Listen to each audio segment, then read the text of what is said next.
Параглайдеризмот е едрење во воздух и припаѓа во екстремните спортови. Кои се трендовите во светот и кај нас? Како е да се лета над езерото и Охрид? И каков бенефит би имал градот од развој на овој спорт? Ке разговараме со светскиот првак во параглайдеризам Менто Велјановски. Со него ќе зборуваме за проблемите со кои деновиве се соочуваат летачите. Добре дојде во Печат, му посакувам господинот Велјановски.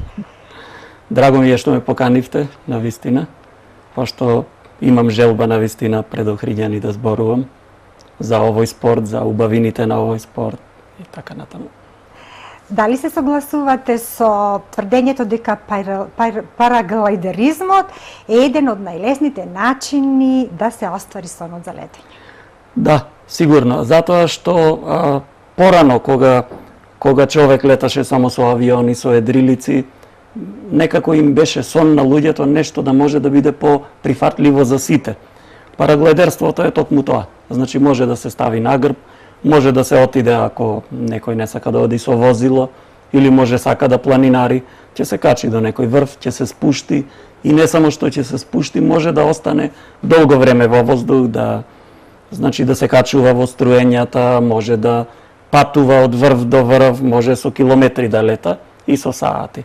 Затоа сметам дека е навистина најлесниот начин да се лета, најприфатливиот. Колку долго вие летате, господине Велјановски, и каде ги научивте, каде ги совладавте техниките на параглайдеризмот? Имав една, мислам, додека беше малечка, имам сестра која што многу беше чудна. Се што ќе видеше, бате, ај ова да го правиме, и јас го правев обично. Така, многу работи почнав да ги правам, од ролери до скейтборд, до сурф на таласи, и еден ден виде змајарство, летање со змаеви. Бате, ај ова да го правиме. Ама јас сум човек што се плаши, значи од висина, како и секој нормален човек, или поточно речено, што се плашеше. И реков, не знам, мене ми е страф, јас така одеднаш да полетам. За среќа видов еден филм со познат глумец, Джеймс Кобурн, каде што леташе со змај на школски терен, ние го викаме тоа, значи на многу ниско. И тука се учеше и добив идеја, и така се научив самиот со змај. Најдов тогаш преку весници и вамо тамо, отидов во Словенија, го купив првиот змај и така почнав. Потоа се пробив во репрезентацијата змајарска на Југославија, значи одев на сите првенства во светот и видов во Франција и во Швајцарија како се раѓа параглайдерството. За прв пат тогаш пробува и повторно ми дојде идејата, најдов параглайдер од тоа време и го донесов тука на Балкан и така почнав. Значи негдека ми откривте, значи пред емисијата дека 4 децении скоро летате. Скоро 4 децении, да. Го спомнавте змајарството. Значи која е разликата меѓу летањето со змаеви и со параглайдери? Видете, кога змајот е составен од цврста конструкција, значи метална конструкција и платно. Принципот на управување е друг, значи се виси во една точка, во тежиште и со поместување на телото лево, десно, напред, назад, така се управува, а додека со параглайдер се седи во седиште специјално, во две точки сме врзани, имаме команди во рацете, значи можеме да вртиме лево, десно, да го отвараме, да го затвараме аголот на летањето. И едноставно кога се појави параглайдерството, веќе змајарството почна да замира затоа што ова беше многу полесно се носи, поубаво се поднесуваат притисоците горе во воздух и така натаму. Колку долго време бевте член на репрезентација кога зборуваме за змајарска или параглайдерска? Цело време, значи од 84-та постанав член на змајарската репрезентација, додека се откажав од змајарство до 92 година, затоа што се распадна тогаш Југославија. Последниот надпревар беше кај нас во Крушево, 13-ти поред државно првенство на Југославија, некаде 88-9-та, така нешто од прилика. После тоа летав уште 2 години, ама веќе толку почнав пред тоа со параглайдерство исто, многу пред тоа. Веќе не можев двете паралелно, повеќе почна да ме влече параглайдерство, така што потполно се префрлив на тоа. Значи повеќе адреналин има? Или? Поинтересно ми беше, барем на почеток, додека не се открија акробатското летање, тогаш повторно ме повлече и се уште ме влече токму поради летањето, акробатското летање со параглайдерство. Морам да ви прашам, кажавте дека сите се плашиме, сите имаме Да. страв од летање. Колку долго ви требаше да го совладате стравот? Па видете, тоа е природен процес за да се совлада било кој страв, ако се најде решение како постепено да се увежба. Исто како со мало дете. Значи мало дете пред да прооди, ако директно го поставите на нозе, ќе падне и ќе се исплаши. Значи детето се плаши од нова положба. До тогаш лежело, седело, сега треба на нозе и да чекори. Затоа нели се придржува, па постепено. Исто и во параглайдерството се доаѓа на рамен терен, се прикачува на параглайдерот, значи се затрчува малку, параглайдерот се крева над главата, ние знаеме дека не сме во опасност да полетаме, затоа што е рамно. После тоа полетуваме од неколку сантиметри, па од пола метро, па од метро, понатака од 30 метра. Штом веќе од 30 метра човек пролета и 50 метра не му е проблем, штом од 50 полета и од 100 не му е проблем, и така постепено се оди напред и за многу кратко време. Колку е опасен како спорт? Па видете, не е толку опасен како сообраќајот, да речеме. Во сообраќајот ми е многу повеќе страв. Сега, кога веќе го владеам тоа на некој начин, опасноста ја создаваме сами на некој начин. Затоа што тоа е спорт кој се уште се развива и кој што има многу гранки, многу опсежене. Најдобро е ако човек може да ги прави сите работи на параглайдер, значи да биде и акробатски пилот и се, за да може да го раководи многу добро и тогаш ќе може да лета на сите услови. А ако тоа не го прави, затоа што параглайдерството има многу голем опсег, има туристи кои летаат со параглайдер, кои летаат само за викенд, има професионално ниво, многу е битно, значи човек да знае на кое ниво е и да верува кога ќе му каже инструкторот дека е на тоа ниво и да лета на точно одредени услови. Ако се придржува на тоа, навистина нема никаква опасност. Рековте дека се опасни луѓето кои што немаат страв. Да, тоа е точно. Значи, тие се опасни за себе, затоа што не им работи системот за одбрана. Системот за одбрана е страв. Значи, ако тоа не е само кај луѓето, можете да видите кај лавовите.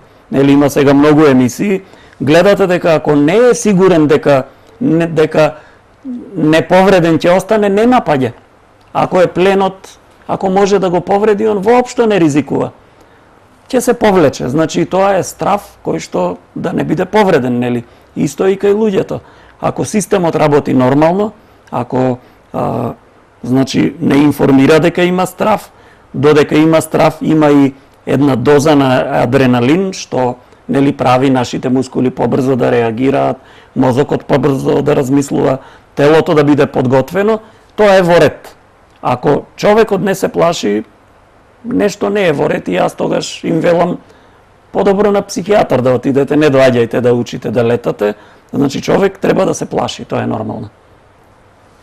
Која е опремата што ја сочинува еден што го сочинува еден параглайдер? Значи покрај параглайдерот имаме седиште кое што е опремено со протектор, тој се протега од грбот па се до под нозете, значи за случај при полетување ако паднеме или нешто да се ублажи падот.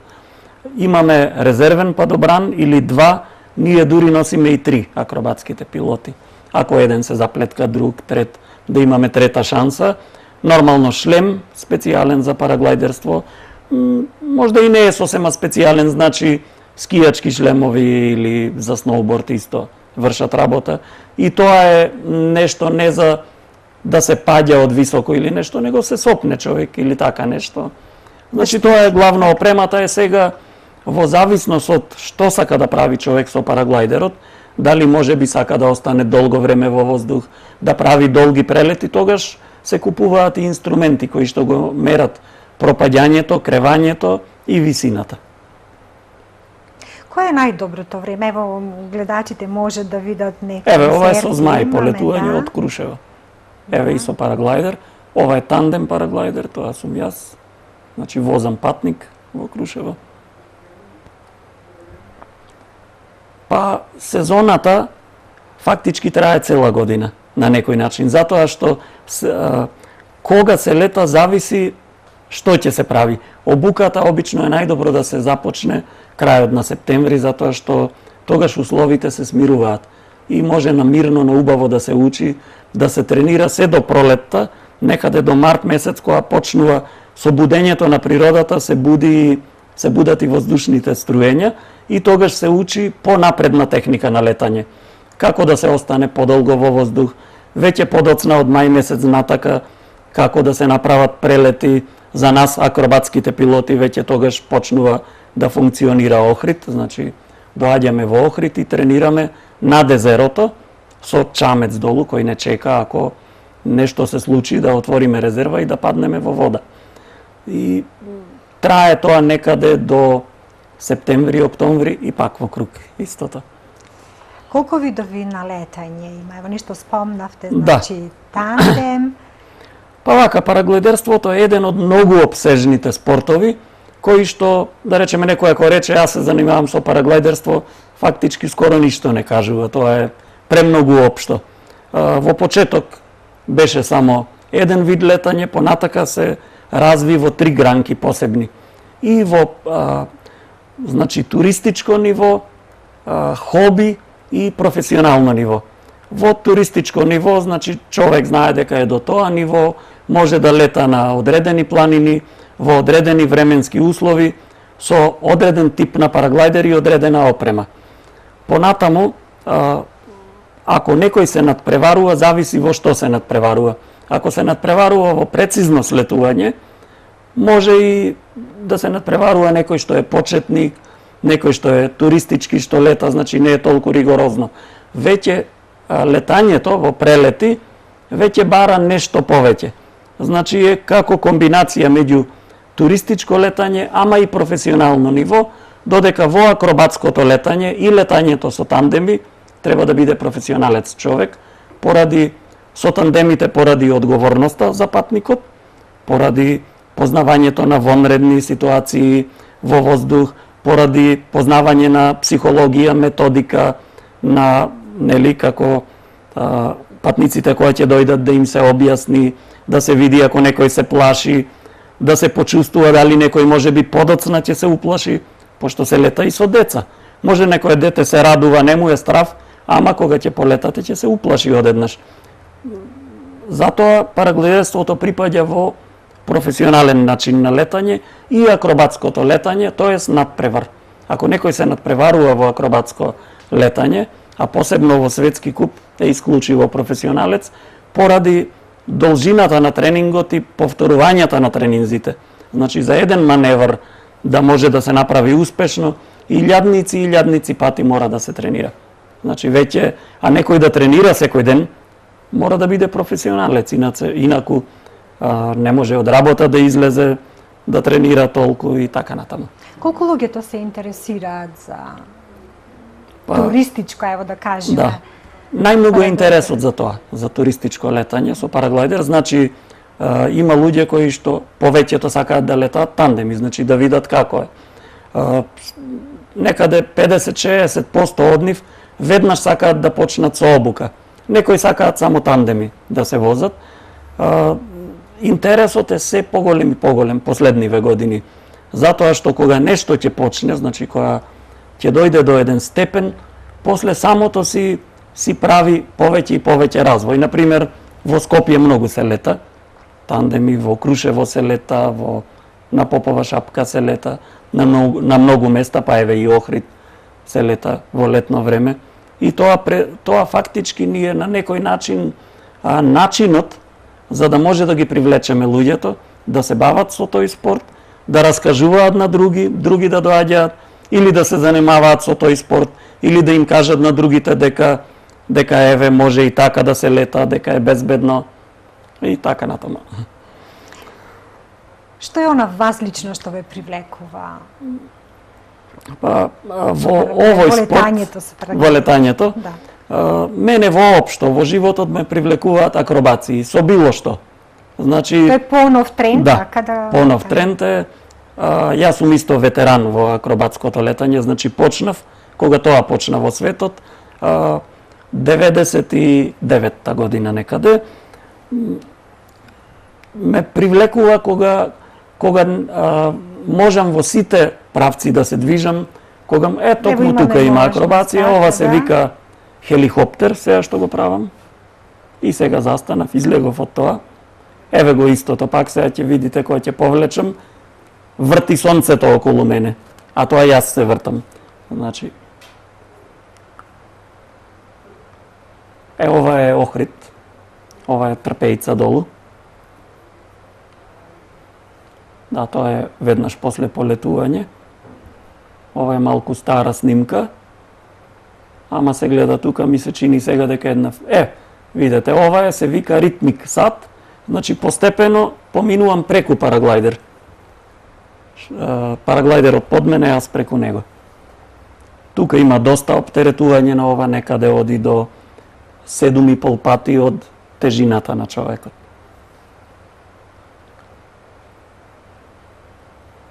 Колку има интерес од луѓето да се вклучат не само рекреативно, туку и професионално да летаат со... Има се повеќе интерес и можем да кажам дека има наши пилоти тандем кои работат во Непал, во Јужна Африка, одат значи на други места, во Албанија еве одат работат, во Дерми и така натаму. Значи ги интересира затоа што има многу луѓе кои што долго време поминале во овој спорт и веќе дошле до таа точка што се оставиле и нема од што да живеат. И гледаат, да речеме, во тоа начин да може да се живее, да се продолжи со овој спорт. Одскочна штица ни беше Непал. Јас исто таму работев 2 години како тандем пилот и држев акробатско-безбедносни курсеви. И многу отидоа таму за да некако да соберат некои пари и после почна и кај нас, сега кај нас не е се уште толку развиено, затоа повеќето одат сепак таму. Колку е скап? Зошто? Мислам, кој е пред материјалите се скапи, опремата е скапа, па тандем некаде најмалку 3000 евра кошта со опремата и пошто сепак тоа е веќе за професионално ниво употреба и тој не трае премногу, затоа што е премногу оптеретен. Материјалите имаат свој век. Значи, од ултравиолетови зраци се уништуваат не само платното, туку се уништуваат и конците, кои што наеднаш може да попуштат. Сега ние што сме, јас сум мастер инструктор, значи во светот сум обучен, да можем да го препознам материјалот, кога е колку посто губи од својата цврстина. Така да кога ќе изгуби некаде околу 20-30%, јас ги предупредувам дека треба параглайдерот да се промени и покрај тоа што изгледа дека е нов. Сега, за жал, сите не ме послушуваат и понекогаш се случуваат неубави работи, ама тие што ќе ме послушаат, се безбедни. Затоа некаде може да се каже, ако се лета некаде просечно, околу година и пол до 2 години трае една опрема. После мора да се обнови на вистина. Ама тоа е професионално летање и така. За среќа па, во акробатското летање јас сум спонзориран од бразилска фирма, од 2 фирми и од германска.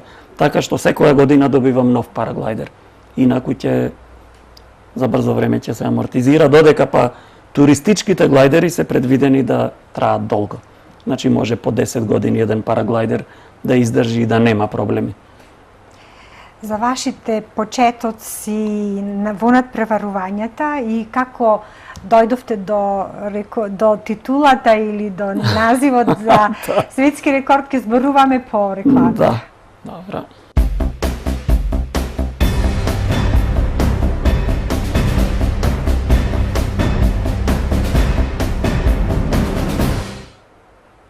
Велјановски ево од режија јавуваат дека гледачите се јавуваат и прашуваат која е разликата меѓу параглайдер и падобран? И падобран.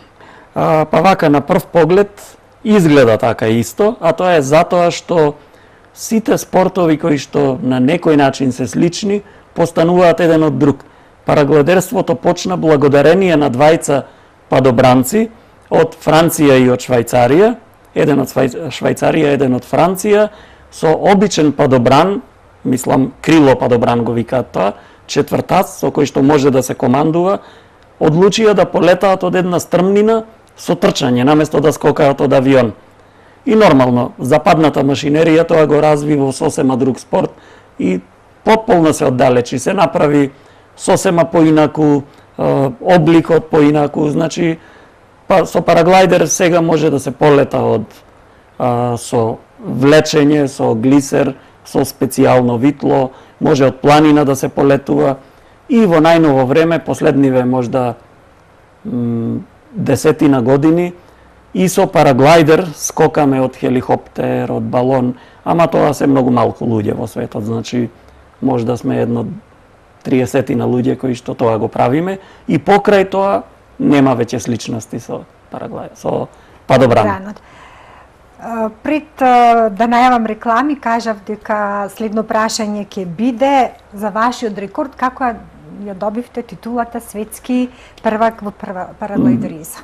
Па вака, еднаш се случи, значи уште кога почнав со акробатско летање, сакав да направам рекорд во прелети, во крос-кантри, затоа што сакав од тоа да се откажам и да почнам чисто со акробатско летање. Затоа отидов во Австралија. Значи таму направив рекорд кој се и уште денеска е рекорд во Македонија, ама кога бев таму, после надпреварот летав акробации. Така што повторно ме викна, рекоа дека ќе ме викнат за да правам нешто, ако е можно, со акробатското летање некои рекорди. Во меѓувреме, значи почнав да се надпреварувам уште од првиот светски акробатски куп официјален. На еден надпревар бев прв, значи тоа ми остана така. Потоа бев на еден надпревар вице шампион. Потоа почнав да се распрашувам како да направам светски рекорд на некој начин и ми рекоа дека за Гинисова книга на рекорди. Дека повторно може би треба да одам Австралија.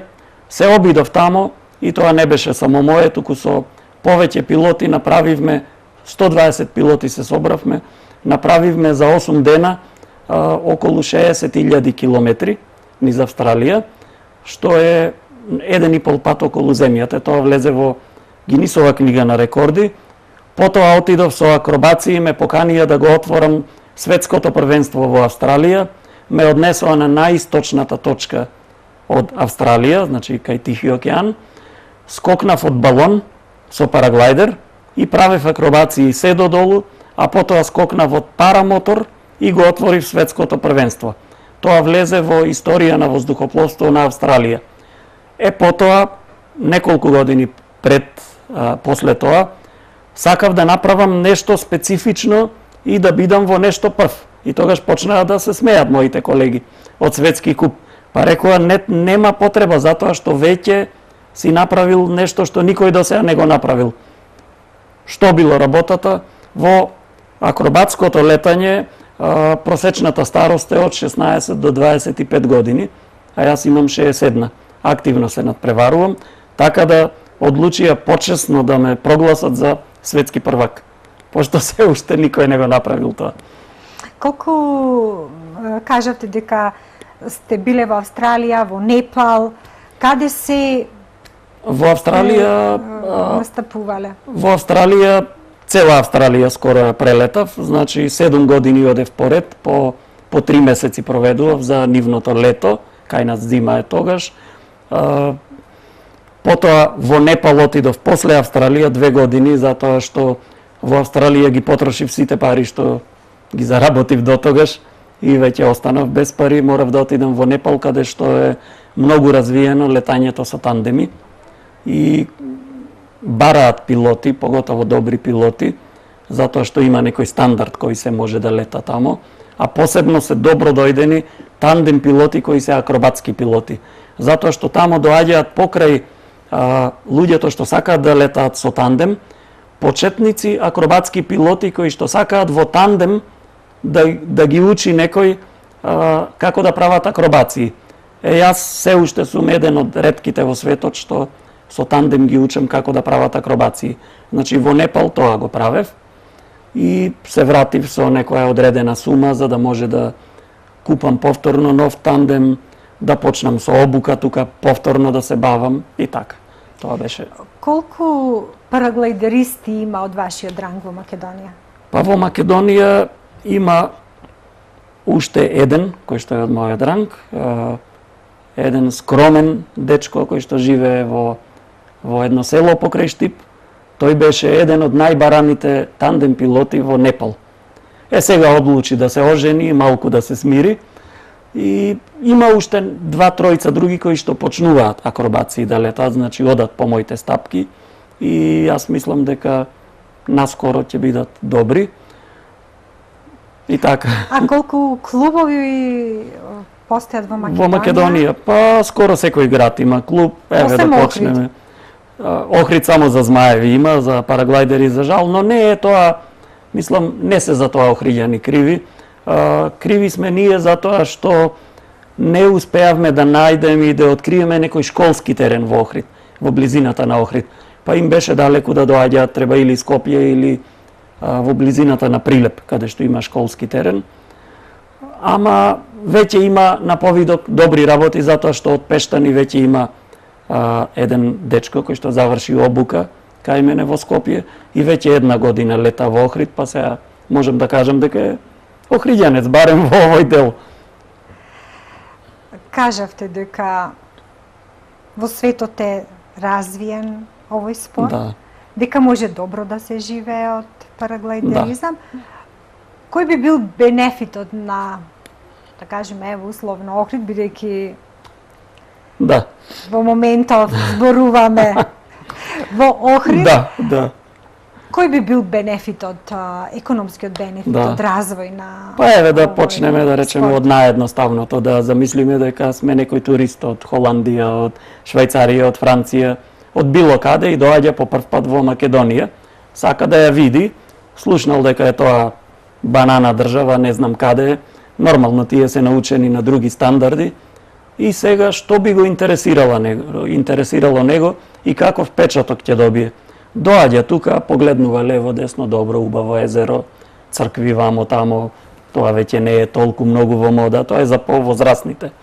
Бараат некаква забава, нешто што ќе ги повлече, некој адреналински спорт, може би не толку за навистина да се бават, ама да се сликаат со тоа, да однесат дома некое видео, да речат видете што правев. И сега кога ќе погледнат кон Галичица, ако видат параглайдери, аха, значи ова не е таква држава како што ние мислевме. Тоа е првото нешто што ќе го привлече туристот. Ќе отиде, ќе се распраша. Замислете кога би имало на секој чекор агенции кои ќе го рекламираат тоа. Дојдете, летајте со параглайдер и замислете дека цела Галичица ќе биде покриена со тоа. Значи, од тоа ќе живеат од агенцијата, или ќе земаат процент, затоа што тие работат за тоа, наоѓаат туристи, ги анимираат, им представуваат дури видеа и такви работи, како што има на повеќе места во светот, огромни панели, нели, низ градот и повелете, правете тоа, правете она, не знам, скијање на вода, не знам, акробации со ова, со она, банджи джампинг, качување. На Галичица има многу добар терен за качување по стени на такви работи. А еве, луѓето не знаат. Кога тоа ќе им се предочи, тие ќе ги привлече веднаш. Сега да се вратиме на агенциите, значи тие ќе заработат нешто, ќе заработат шофери кои што треба луѓето да ги разносуваат, ќе заработат хотелите каде што луѓето ќе бидат сместени или приватно сместување, или можеби ќе сакаат во камп, па ќе се отворат повеќе кампови, па ќе примат повеќе луѓе, па тоа ќе донесе, да речеме, до жичари, да се направат жичари. Зголемување на туристичка такса. Зголемување на туристичка такса, нормално, затоа што веќе штом ќе почнат да идат, штом ќе се развие, тоа ќе се повлече, цената ќе се подкрене и на услугата, да речеме, со параглайдерство, и тогаш нормално луѓето ќе плаќаат таа цена затоа што ќе бидат задоволни. Вашата визија за развој на параглайдеризмот ја понудивте, кажавте, на охридскиот градоначалник? Да, минатата година се сретнав со градоначалникот и јас добив позитивен впечаток како го прифати тоа, направив презентација во развој на параглайдерството во Охрид како привлекување на туризмот, значи Тоа и во Скопје правив презентација на владина агенција, значи екстремните спортови и туризмот. Затоа што тоа е во денешно време нешто што го влече туристот. Никој нема да дојде и да лежи на плажа, да гледа нешто. Секој сака да учествува во нешто и дома да се пофали со нешто. Значи првата фаза ја предвидов да се среди полетувањето од Галичица, слетувањето во Љубаниште. Тоа е најефтиното нешто, да се обезбеди место за слетување, да се обезбеди на полетување автоматска метеоролошка станица која ќе каже дали горе се лета, затоа што има и многу денови кога не се лета. Значи да му се каже точно на туристот дека ќе се лета. И не само на туристот, значи предвидов туристичко летање, тоа е најмногу бројно.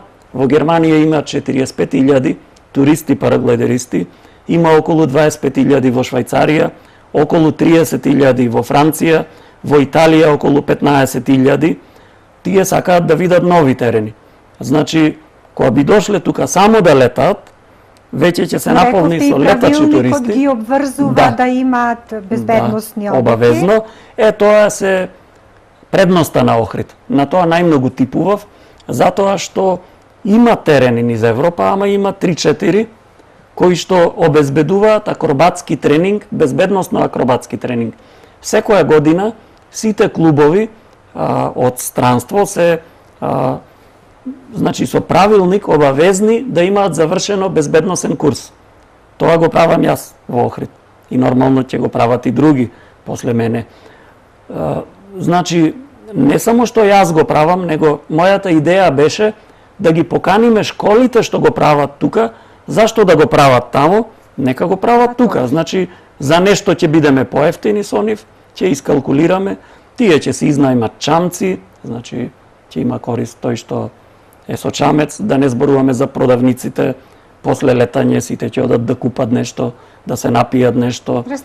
Ресторани, такви работи, сместување. Охрид не ја препозна шансата или можноста да биде и домаќин на светското акробатско првенство, што во јуни ќе се одржува во соседен Поградец. Ево што испушти Охрид и охриѓани? Јас пред 5-6 години пробав да направам светски куп тука и нормално наидов и на разбирање и на неразбирање. Наидов на разбирање кај МВР. Значи тие ми одобрија хеликоптер, затоа што сакав да го направам специфично тоа, а хеликоптерот кошта за 4 дена околу 60.000 евра.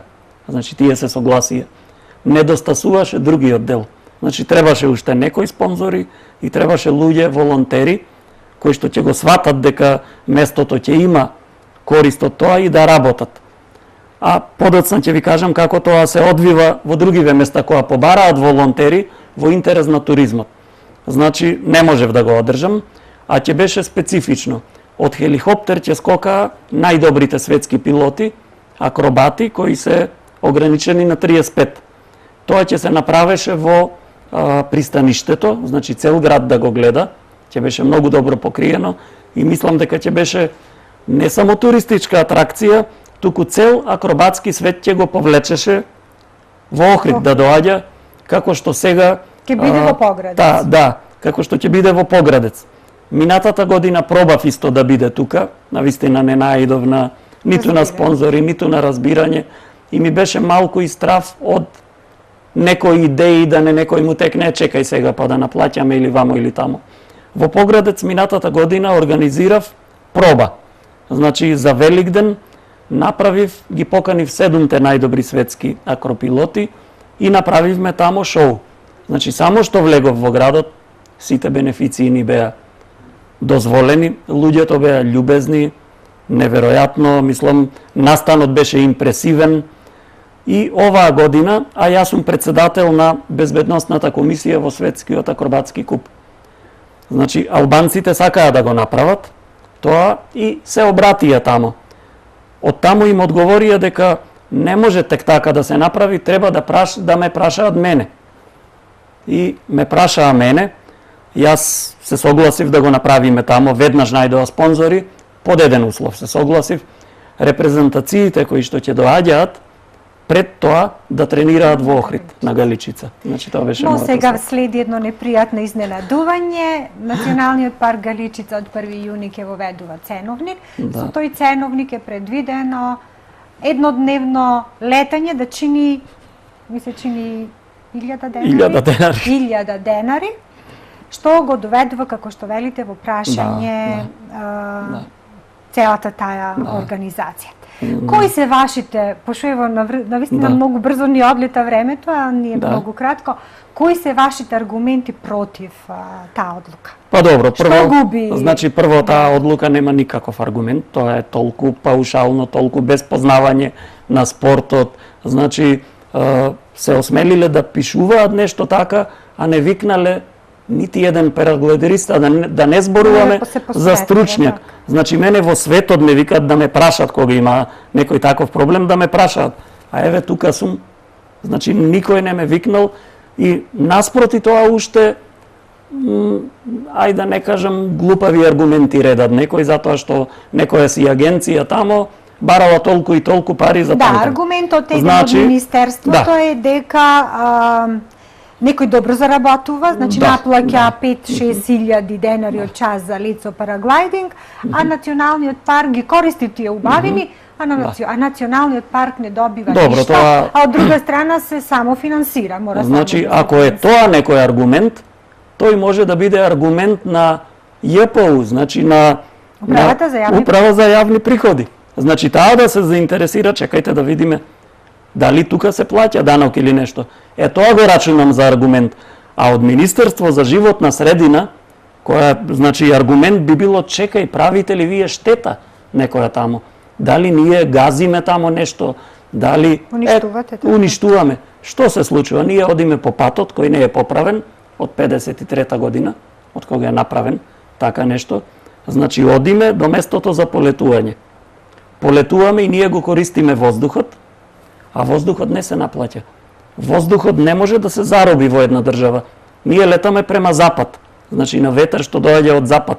Сега, значи, ние треба да им платиме на албанците, тие да им платат на италијаните, тие на шпанците и така натаму, пошто тој воздух доаѓа. Значи, тоа апсолутно не стои. Второ, тоа што велат дека ние ја користиме убавината. Па, не знам дали тие луѓе прошетале малку, да отидат до Австрија, до Италија, до Швајцарија, до сите места каде што се лета, никаде не се наплаќа. Значи, не постои наплаќање за користење на воздухот. Си постојат жичари кои што вршат услуга за превоз, се наплаќа и на параглайдеристите им се смалува цената затоа што знаат дека тие носат други луѓе. Кај нас се наплаќа. Значи, тоа воопшто како аргумент не постои. Второ, јас би се согласил нешто да се плаќа. Зошто да не? Некоја символична цена. Ако ние навистина имаме интерес од тоа и ако заработуваме, и тоа не е за нас прашањето. Од 200 пилоти во Македонија 4-5 летаат тандем. Тие 200 пилоти доаѓаат тука да тренираат. Значи тие само плаќаат, ништо не прават, ништо не заработуваат. Од странство доаѓаат исто многу пилоти од цел свет кои што доаѓаат да тренираат. Значи тие заработуваат или што е работата? И сега контрааргумент, значи за ете што го викаат тие аргумент, па камо среќа, значи да се заработува, да има добри пари и да има не четворица, него да има барем 40 тандем пилоти кои што ќе обслужат значи уште 40 луѓе кои што се интересираат да летнат. И значи ако навистина така се заработува, ја би ги поканил тие луѓе нека дојдат, нека летнат. Еве факултет се завршува за 4-5 години. Тандем пилот се постанува професионален за негде 7 до 8 години. Почетник тандем, мислам, и тоа е прашање дали ќе може да лета на сите услови на Галичица. На сите услови на Галичица можам само јас да летам. Значи, не може секој да лета. Треба, а јас летам 30 години. Значи, тоа искуство, таа вештина, сум ја стекнал за 30 години и сепак е стресно за мене. Затоа што доаѓаат разни патници и тоа, пазете, јас скоро не ни летам тандеми. Јас доаѓам Охрид за да тренирам Зашто би летал тука тандеми, кога Скопје ми е, мислам, живеам подводно. Слетувањето е кај мојата куќа. А во Скопје има најмногу интерес за тандеми. Зошто би летал тука? Тука летам од значи тренинг за мене, тандемот е исто и наставничко средство. Некој кога имам ученик или нешто, морам да го летнам, морам да му ги дадам командите, да го научам како да лета. Значи воопшто ни оддалеку не е тој аргумент што го наведуваат. Еве Вие секој побаравте така со ние барање, писмено барање и до националниот до парк, националниот парк, до Месоветот Агенција за млади и спорт, од Агенција за млади и спорт веднаш добивме одговор, имате само од нив некој позитивно. Тие дури ме викна директорот и му беше чудно и смешно, па како вика, тие треба да ви доплатат вас, а не вика како така. Се чудеше директорот, навистина. Сега чекаме одговор. Да, доколку не се најде на разбирање и се воведе ова замислена цена, кој е вашето Ми предвидување? е многу жал, значи, за луѓето од Охрид и од Охридско. Ја не ги жалам институциите или некој што, да речеме, нема слух за туризмот, затоа што сега кога дојдов денеска, многу луѓе ме сретнаа од Охрид, многу луѓе ме знаат и беа револтирани од ова. Значи, тие беа револтирани, затоа што ние сезоната ја продолжувавме. Со години веќе, ние од 1 мај во Љубаниште се полни сите куќи од параглайдеристи, кои туристички, кои за акробатски курс, кои сакаат да си тренираат за нив. Исто септември, дури и октомври. Значи, тие луѓе сега ќе бидат оштетени. Значи нема да доаѓаат. Нема да доаѓаат. Каде што И полека ќе замира туризмот. Може би некој вид туристи ќе доаѓаат, но тоа ќе биде многу малку, недоволно. Сега што ќе правиме? Не, што вие ние, беше да идеја речеме. да расшири, развие параглайдеризм. Значи тоа ако падне во вода, ако они направат се, ако навистина ова заживе, прво што ќе биде, мислам ќе ме обрукаат мене пред француската репрезентација која закажа тренинг тука. Јас ќе пробам нешто да смислам така да, но сепак мислам прво за мене во ред тоа ќе падне нешто што 30 години сум го влечел, не само јас, него и многу мои други колеги, ќе падне договорот со Поградец дека може да им направам светски куп ако во Охрид се тренира. Сега каква ќе биде алтернативата? Имаме понуда прво од Струга. Значи од Струга не канат да одиме и тамо да го развиваме тоа и ветуваат дека никогаш нема да се случи такво нешто. Имаме покана од Албанија, од Дерми, значи тоа е на југот на Албанија.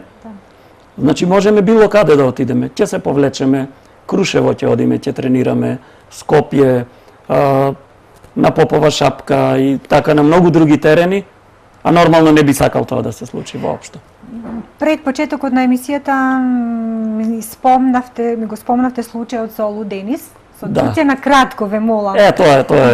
Тоа е интересно. Да. Значи Турција почнаа во 89-та година, ме поканија мене и уште 10 пилоти, ни платија се за да го популаризираме. Значи најнакратко денеска тие живеат од параглайдерство. Значи има околу 50 компании во едно мало селце, а целата општина живее од тоа. Има илјадници параглайдери, еве кој не отишал Олу Денис, нека отиде и нека погледне во небото горе. Истата работа и во Австрија. Во Австрија, во Италија, тие нормално одамна почна и кај нив е тоа многу развиено. И гледаат некако да не го изгубат. Сега замислете луѓето од Унгарија, кои што Австрија им е под тука, значи на 100 километри, и јас ги убедив тука да доаѓаат. Значи, каква би била штетата? Накратко, која е вашата препорака, господине Велјановски, до институциите, до Министерството во однос на новиот ценовник кој што треба да се применува од 1 јуни? Имав еден многу добар пријател, беше Јово Калајлиовски, врховен судија, порано во Југославија додека бевме врховен судија на судот и беше и председател на Змајарскиот клуб наш. И он беше навистина исклучителен човек. тогаш исто ни правеа проблеми, ни правеа од други, од политички причини, како смеете вие да развивате нешто капиталистичко и така натаму. Знаете што им рече он? Абе луѓе, ако не можете да помогнете, барем не одмагајте. Ја истото би им го препорачал. Значи, ако не знаат што да направат, нека не прават. Мислам, нека не го одмогнуваат. Пошто ништо не направиле они за животната средина. Има еден куп ѓубре тамо, има дупки патот, дрвата скоро го затвориле патот. Нема ништо, нема скилив, нема ништо, нема станица. автоматска станица, значи ништо не направиле и сега сакаат да земаат пари за ништо. Па нека дојдат, нека летаат тандеми, еве. Од тоа нели се заработувало? Еве, нека дојдат обука ќе имаат кај мене, забрзана. Ако мислат дека е лесно и дека така се земаат пари, нека дојдат. Јас овде ќе ви заблагодарам за гостувањето, господине Велјановски, што допатувавте специјално, искрена благодарност од Скопје за да гостувате во Печат. И се надевам од срце дека ќе допрат вашите аргументи до оние кои што сакаат да ги применат во пракса. Јас исто ви благодарам и дури уште повеќе, не само во моје име, во името на сите параглайдеристи од Македонија, кои што се загрижени за Охрид, затоа што сакаме да летаме и Охрид, зошто да не, и во името на тие што ќе заработуваат, нели, од тоа сместувачки капацитет и така натаму. А не е мал бројот од коментарите кои што можеа да се сретнат по написите, навистина се надевам дека ќе проработи чувството на одговорност или како и да го наречам, на можеби некој сигнал дека навистина нешто ќе се загуби доколку се примени се тоа. Уште еднаш благодарам. Почитувани, благодарам и за вашето внимание. Ви посакувам пријатен остаток од денот и бидете со програмата на ТВМ.